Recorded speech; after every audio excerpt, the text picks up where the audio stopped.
Good morning guys. তো পুৱাই বৰষুণ পৰিলে আছে অলপ। তো ইমানখিনি মানে পৰা নাই আৰু তো বহুত দিনৰ মূৰত পৰিছে বৰষুণ। তো কিবা এটা ভাল লাগিছে আৰু তো এয়া চাই লওক।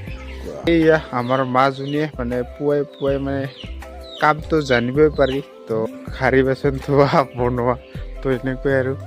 তো মই ৰাতিপুৱাই উঠিলোঁ আৰু বৰষুণ মাত্ৰ উঠিলোঁ আৰু বৰষুণ অকণমানহে দিছে। কিন্তু যে ইমানেই গোন্ধাই না মানে পানীটো অকণমান বেয়া হৈ আছে। ব্ৰাছ চাছ কৰিলোঁ আৰু বিলিটো এইপিনে এইয়া ওলাইছে হা। আৰু এইপিনে আমাৰ মন্দিৰটো ৰাতিপুৱাই কিবা এটাই ভাল লাগে আৰু এতিয়া ব্ৰাছ কৰি আছোঁ অকণমান। ডাক্তৰ যিহেতু মাংস খাই থাকোঁ না ইয়াৰ পৰা ইটাবিলাক মানে উঠাব লগা আছে। তো এতিয়া ব্ৰাছ চাৰাছ কৰি কিনে এতিয়া উঠাব লাগিব আৰু এইপিনে আছে মানে ইটাবিলাক তো অকণমান উঠাব লাগিব।